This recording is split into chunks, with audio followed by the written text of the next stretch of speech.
우리는 지금까지 환난을 만난 다윗이 여호와 하나님께 탄식하며 눈물을 흘리며 간절한 마음으로 도움을 요청하는 기도를 올렸던 시편들을 살펴보았습니다.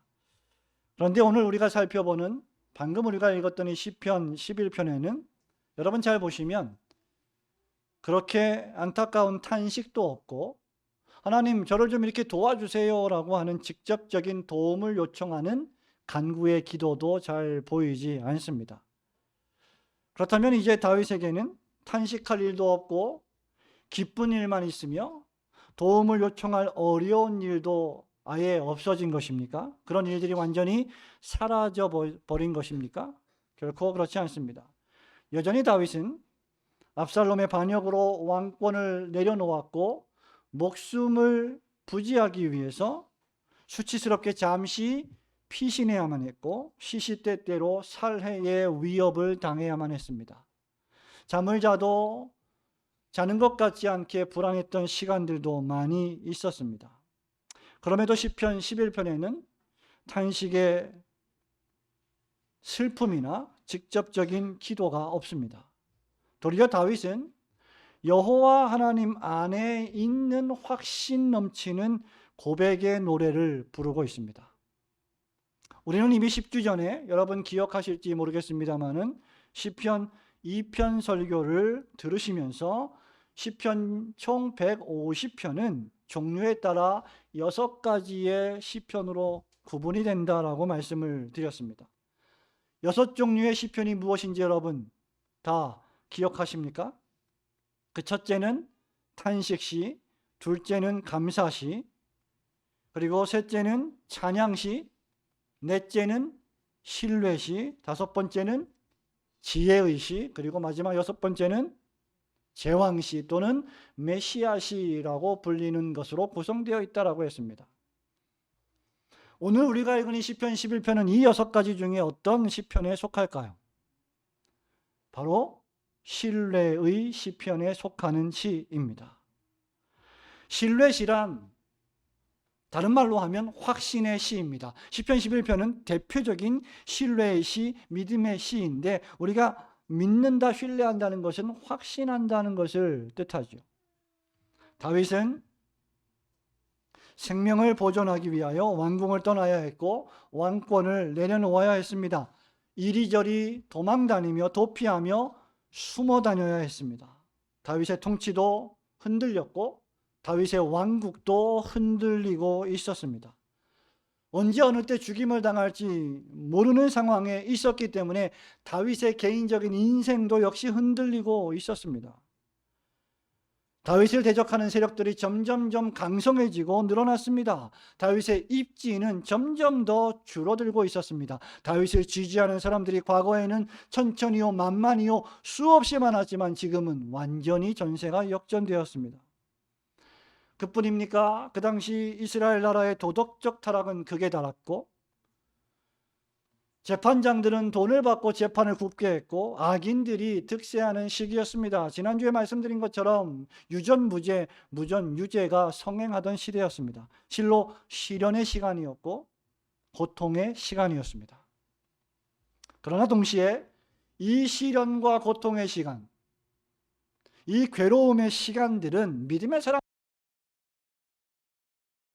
신뢰의 시간이었고 확신의 시간이기도 했습니다.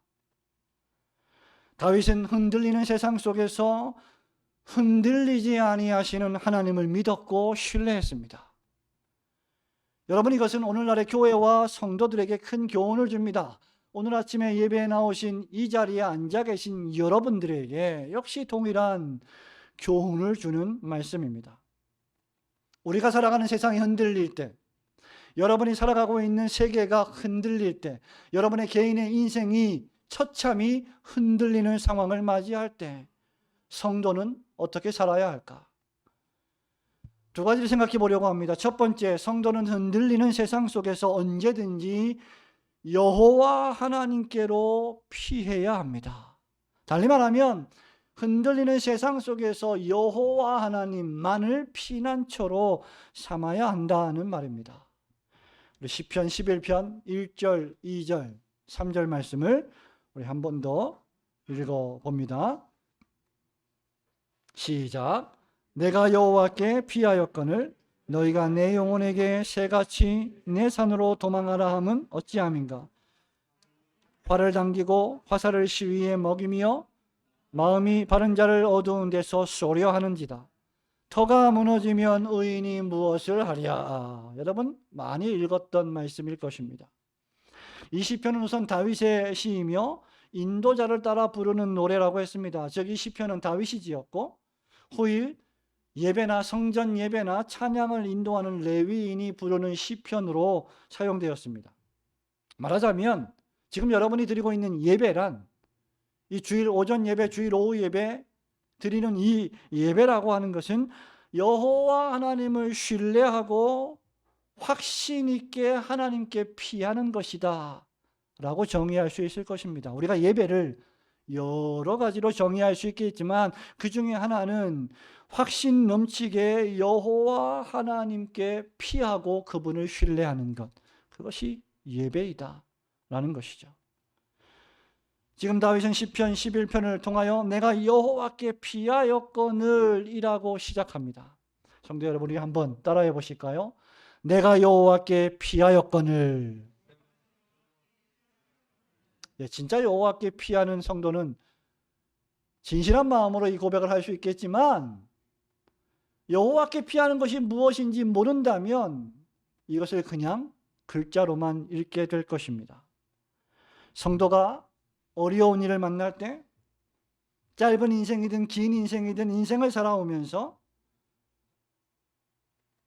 그가 사는 세상이 흔들릴 때 그가 이제까지 이렇게 놓았던 세계가 부서지고 있을 때 그에게 문제가 발생할 때 가장 먼저 해야 할 일은 무엇일까? 바로 여호와 하나님께 나아가고 그분께 피하는 것입니다. 여기 여호와께로 피한다는 것은 미신적인 신앙이나 맹목적인 신앙이 아닙니다. 맹목적 신앙이나 도피적 신앙이 아닙니다. 직면하고 있는 문제를 눈에 보기 싫어서 듣기 싫어서 회피하는 것이 결코 아닙니다. 여호와께 피한다라고 하는 것은 여전히 그 문제가 산적하고 남아있음에도 불구하고 그 모든 나의 문제를 여호와 하나님께 맡긴다는 것을 뜻합니다. 하나님께서 이 모든 문제를 처리해 주시기를 의지하는 것을 의미합니다. 여호와께 피한다는 것은 여러분이 지금 당하는 어려움이나 고난을 못 본 척 외면하는 것이 아니라 그 모든 것을 하나님께 맡기고 하나님께 도움을 요청하며 그 하나님께 기도한다는 것을 뜻합니다.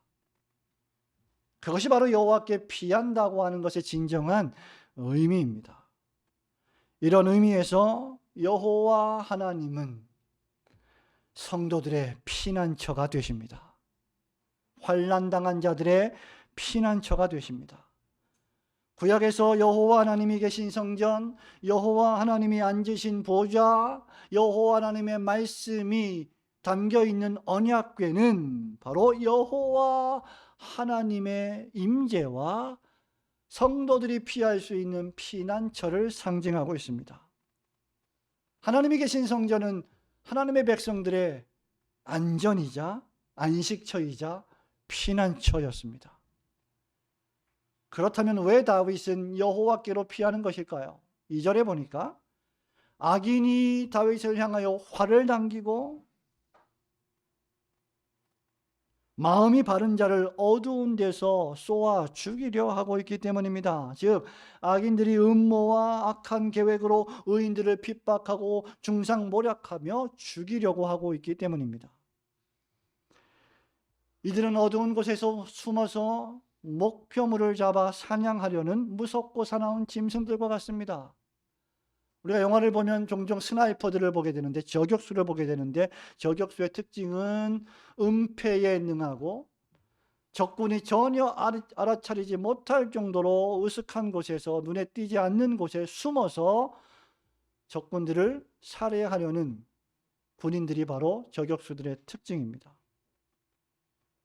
우리는 이미 지난주 말씀을 통해서 악인들이 얼마나 이렇게 무섭고 맹렬한 사나운 짐승처럼 하나님의 백성들을 잡아 죽이려고 하는지를 살펴보았습니다. 시편 37편 14절도 역시 이렇게 말합니다. 악인이 칼을 빼고 활을 당겨 가난하고 궁핍한 자를 엎드러뜨리며 행위가 정직한 자를 죽이고자 하나. 성도 여러분, 착한 사람들, 의인들이 세상에 많습니다.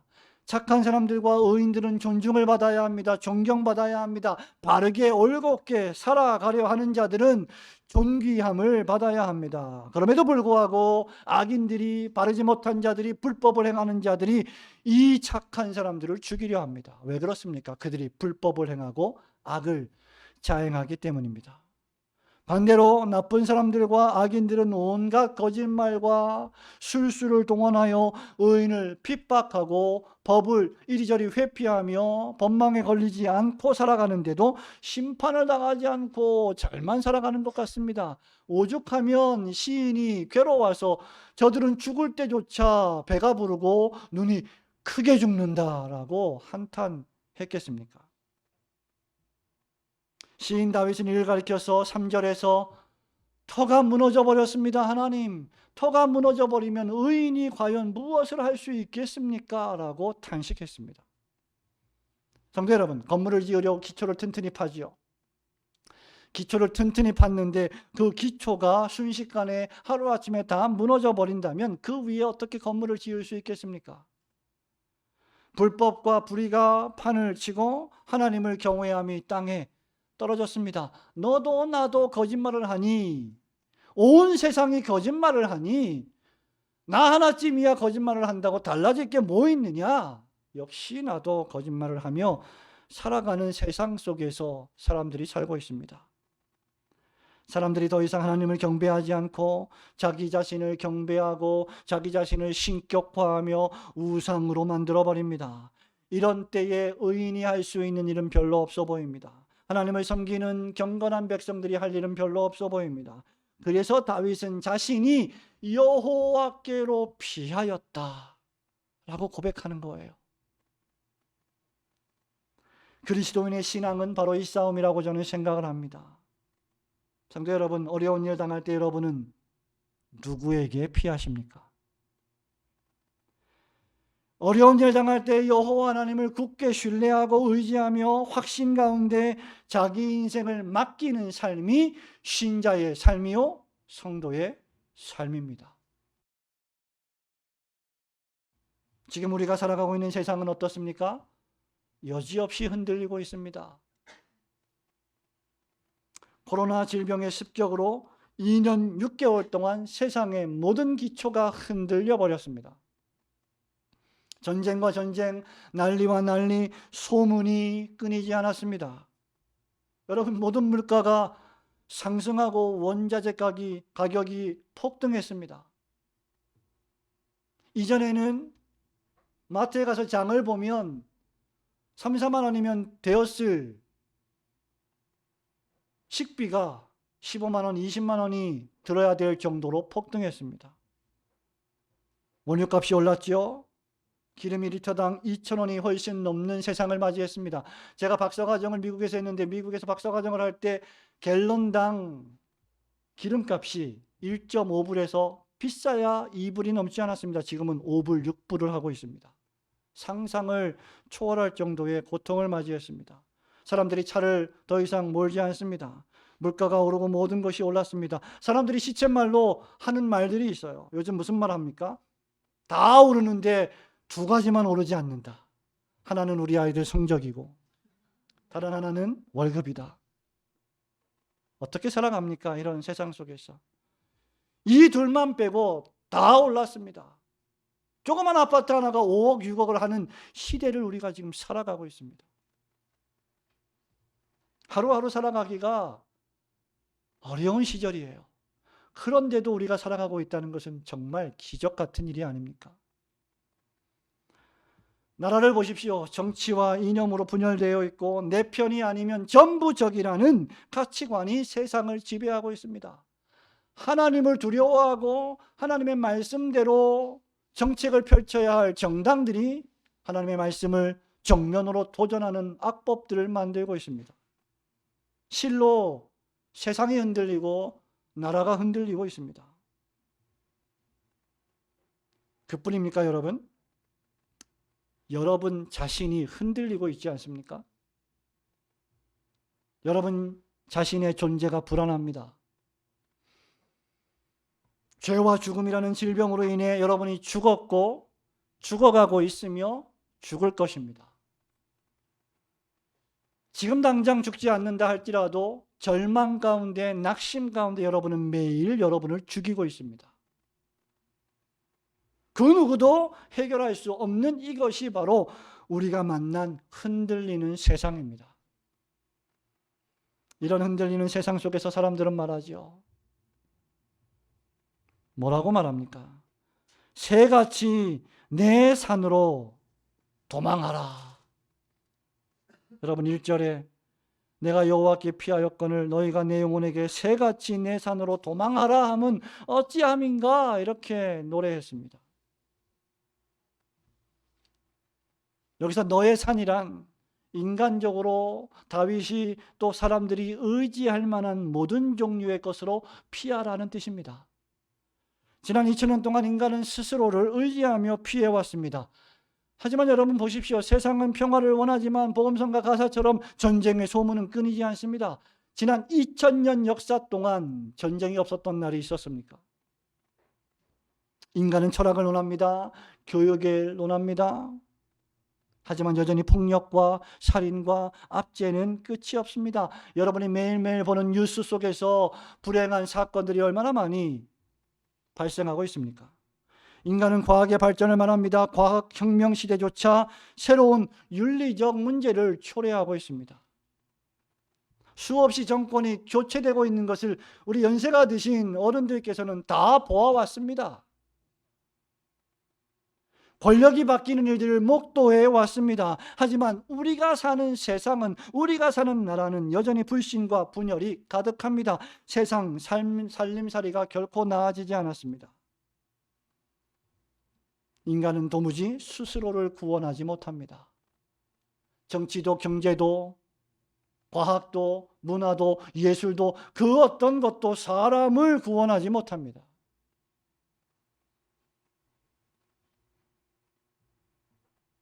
사람들이 피하는 산들은 그저 임시 방편일 뿐입니다. 세상 사람들은 우리가 환난을 만날 때, 세상이 흔들릴 때 야 새같이 너희들이 원래 의지했던 산들로 도망쳐라 라고 말합니다.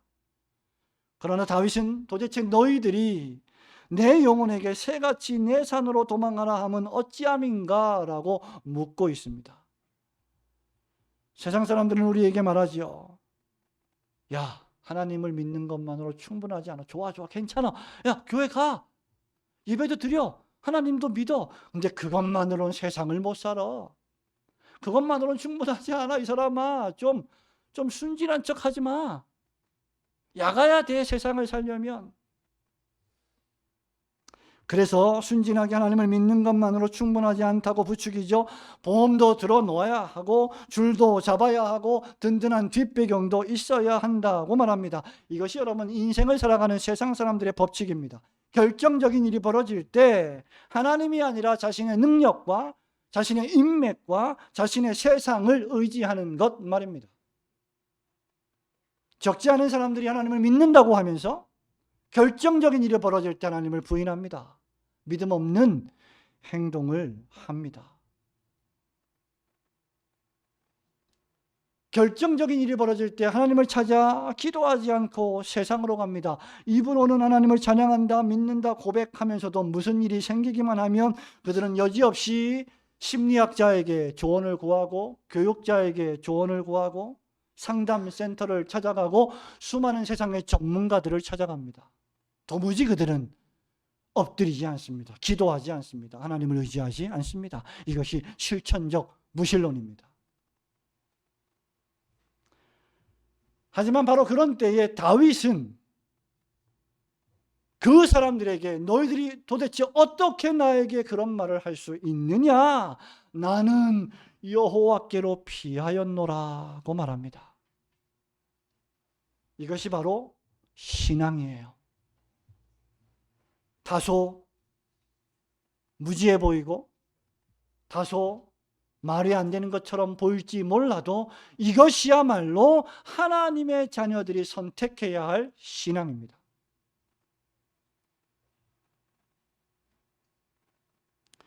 악인이 득세하고 공법이 무너졌습니다. 정의가 사라졌습니다. 여러분 개인의 인생에 위협이 발생했습니다. 세상이나 세상 사람들이나 그럼에도 불구하고 여러분들은 세상의 권력이나 힘을 찾지 않고 여호와 하나님께로 피하는 것이야말로 진정한 실천적 신앙입니다.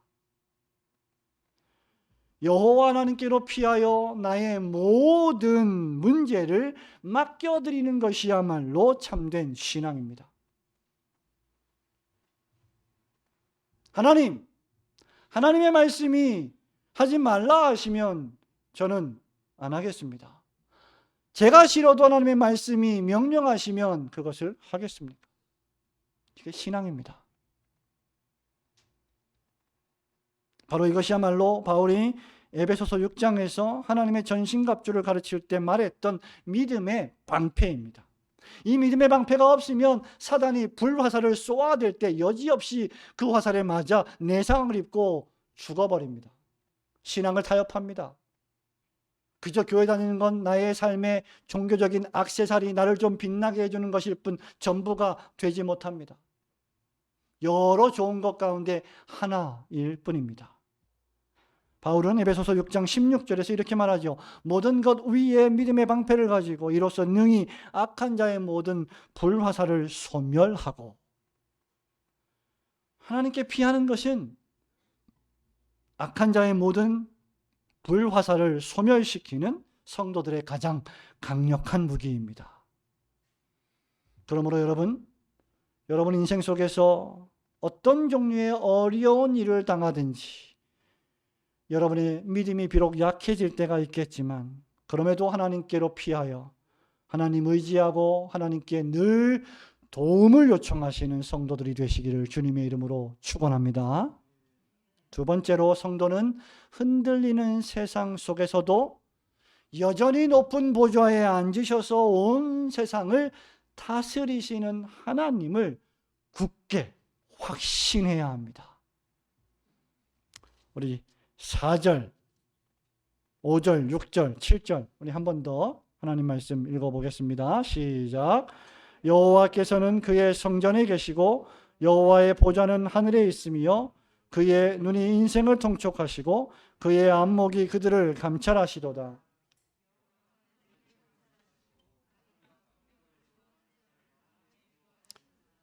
악인에게 그물을 던지시리니 불과 유황과 태우는 바람이 그들의 잔의 소득이 되리로다. 여호와는 의로우사 의로운 일을 좋아하시나니 정직한 자는 그의 얼굴을 배우리이다. 아멘. 성도는 왜 악인이 득세하고 의인이 고통을 당하는 시절에도 변함없이 여호와 하나님께 피해야 할까? 이 고통을 당하는 시절에 하나님께 피해야 할 이유는 하나님께서 마침내 악인들을 심판하시고 그 하나님께 피하는 의인들을 보호하시고 구원하실 것이기 때문입니다.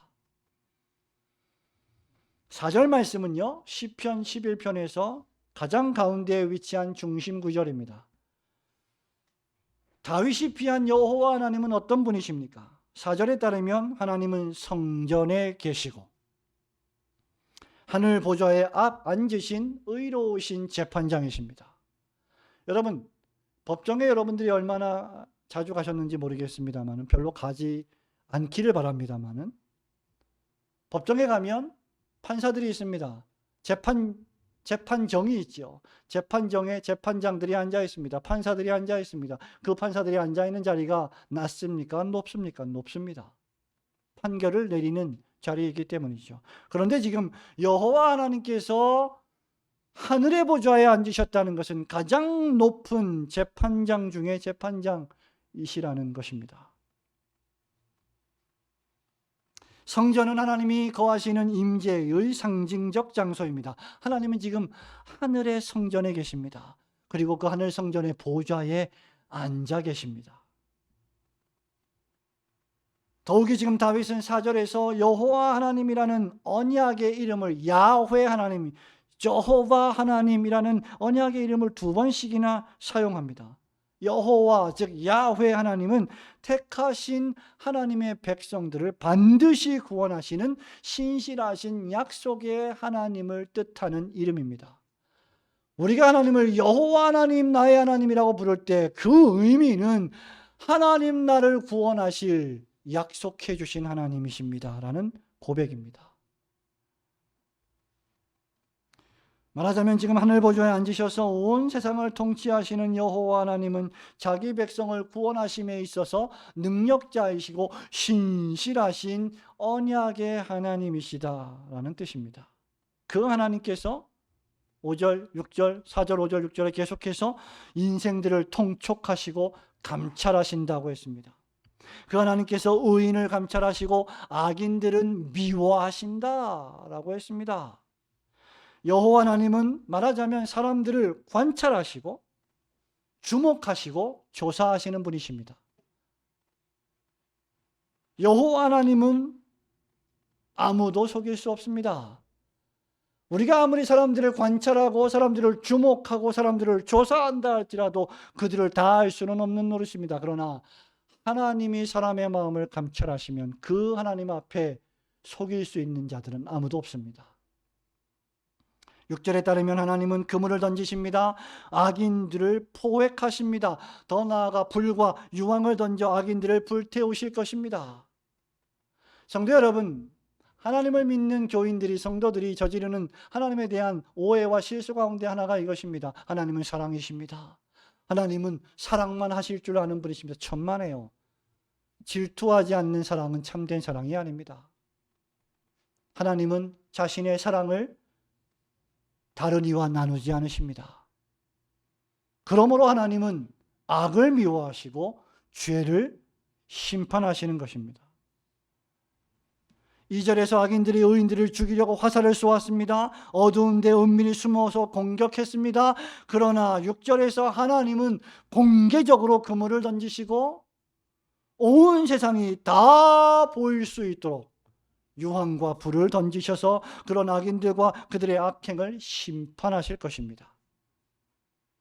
실제로 하나님은 여호와의 말씀을 저버리고 죄와 악행을 일삼았던 구약시대의 타락한 도성, 가장 타락한 도시 소돔과 고모라를 불과 유황으로 심판하셨습니다. 이것이 구약의 역사입니다. 창세기 19장 24절 25절 이렇게 기록하죠. 여호와께서 하늘 곧 여호와께로부터 유황과 불을 소돔과 고모라에 어떻게 해요? 비같이 내리사. 불이, 유황불이 비같이 내리사 그 성들과 온 들과 성에 거주하는 모든 백성과 땅에 난 것을 다 엎어 멸하셨더라. 마찬가지로 이런 불과 유황의 심판의 바람이 다윗을 대적하고 죽이려고 하는, 하나님이 세우신 다윗을 대적하고 죽이려고 하는 악인들의 잔에 소득이 될 것입니다. 악인들은 하나님께서 내리시는 심판의 잔을 마시게 될 겁니다. 6절에 기록되어 있는 그들의 잔에 소득이 되리로다라고 하는 것은 그들이 저지른 악행의 보응을 받게 될 것이다 라는 것을 의미합니다. 성도 여러분, 이 모든 것들은 무엇을 뜻합니까? 기독교인들의 믿음은 맹목적이지 않다는 겁니다. 미신적이지 않다는 겁니다. 알지도 못하고 보이지도 않는, 그러나 막연하게 믿고 싶은 신을 섬기는 것이 결코 아니라는 것입니다. 다윗은 자기 백성을 구원하시고 보호하시는 여호와 하나님, 즉 언약의 하나님을 굳게 믿었습니다.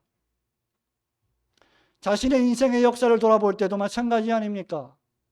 양떼들을 보호하기 위하여 곰의 습격을 온몸으로 싸울 때 하나님께서 다윗을 살리셨습니다. 하나님을 모독하는 블레셋의 장수 골리앗을 대적할 때도 다윗은 여호와 하나님의 이름을 믿고 나아갔습니다. 여지없이 다윗은 승리했습니다. 그러나 악인들은 하나님께서 내리시는 심판의 잔을 마시게 될 것입니다. 다윗은 역사 속에서 하나님께서 의인을 보호하시고 구원하시며 악인들은 반드시 심판하신다는 것을 몸소 체험하고 경험했습니다.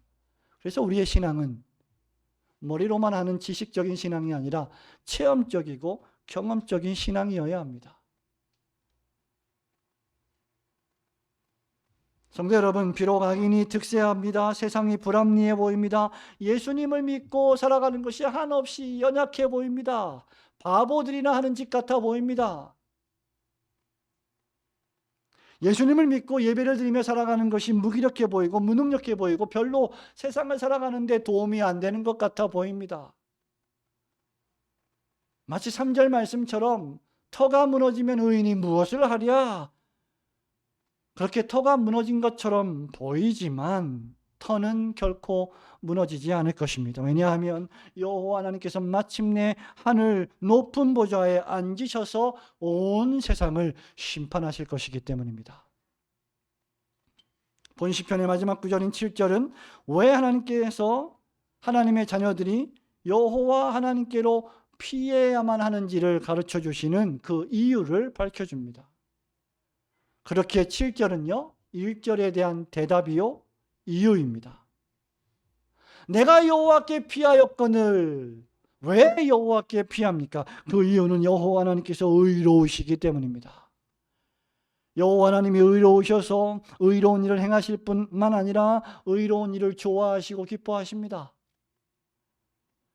하나님이 악인들과 악행들을 심판하시는 이유는 하나님께서 의로우시고 거룩하신 분이시기 때문입니다. 우리말 성경에는 번역되어 있지 않지만 히브리어 성경에는 7절을 뭐라고 시작하냐면 이유 접속사인 키라는 단어로 시작합니다.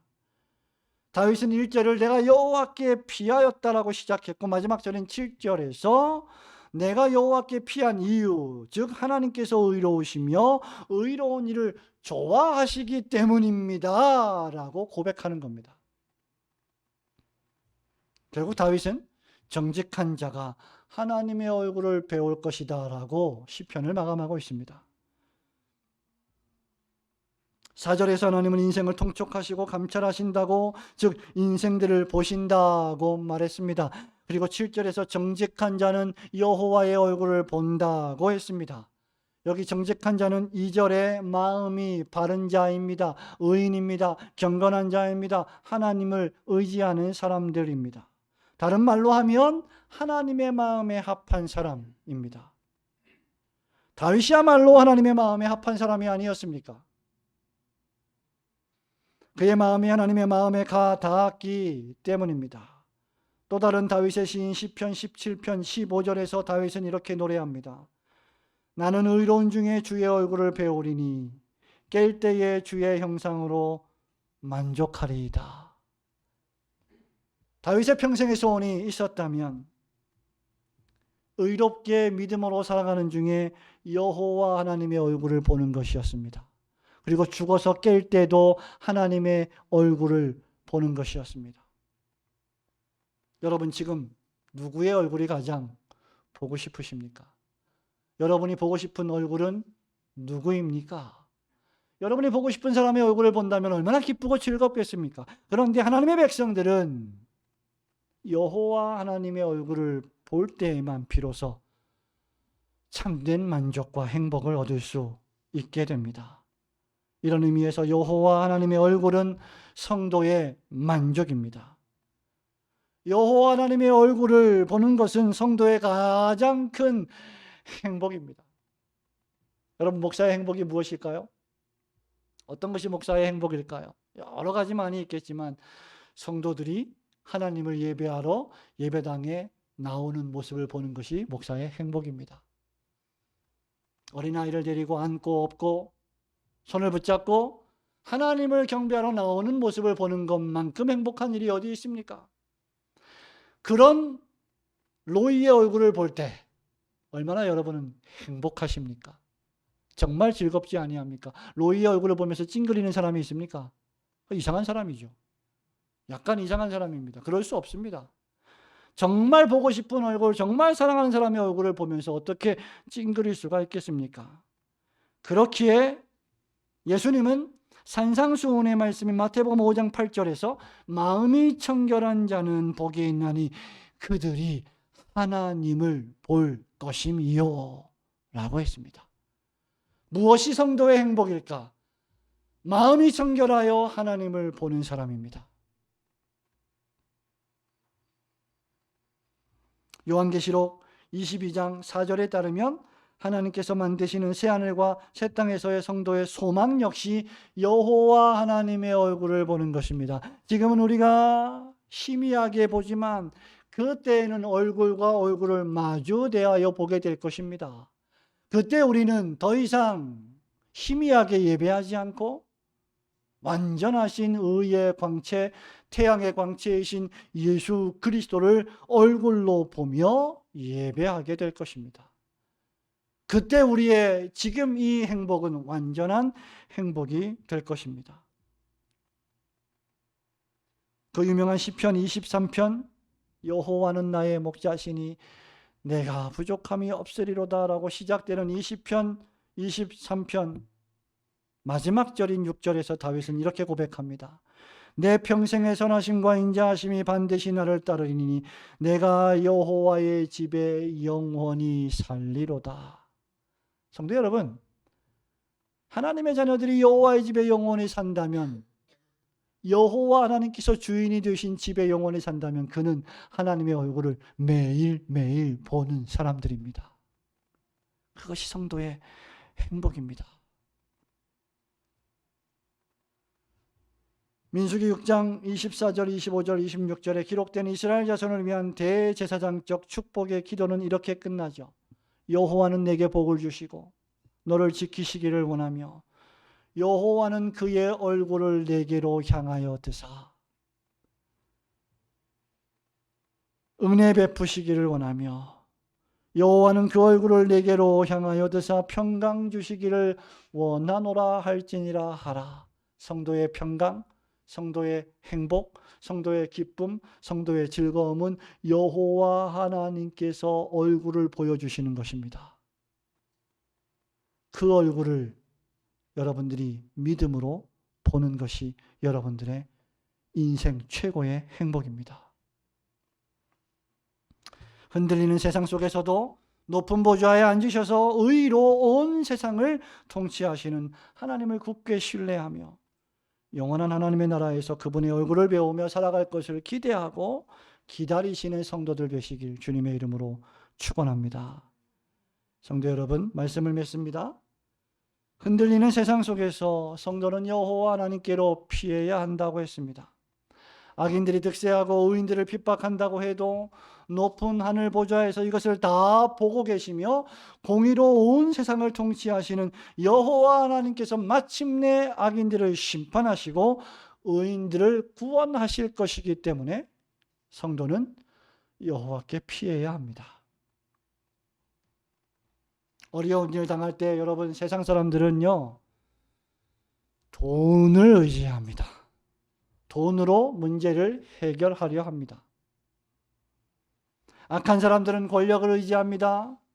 불법의 사람들은 불의에 대하여 눈 감고 타협하라고 유혹하고 부추깁니다. 심지어 교회를 수십 년 동안 다니며 하나님을 믿는다고 말하는 교인들 중에서도 1절 말씀처럼 하나님께 피하는 대신 네 산으로 도망하라 라고 부추깁니다.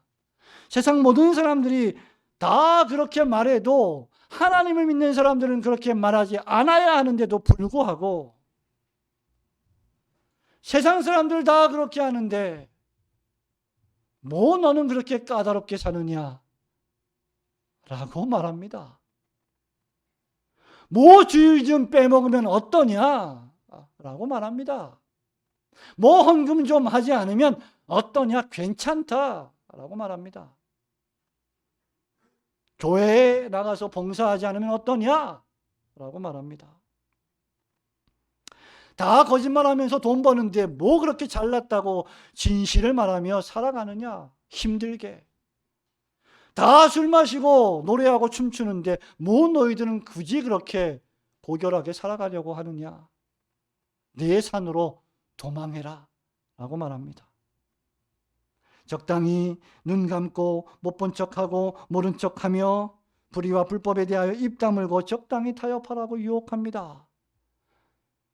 그러나 성도는 여호와 하나님만을 의지하며 하나님께 피하는 진실의 사람들입니다. 세상이 흔들리고 무너진다 해도,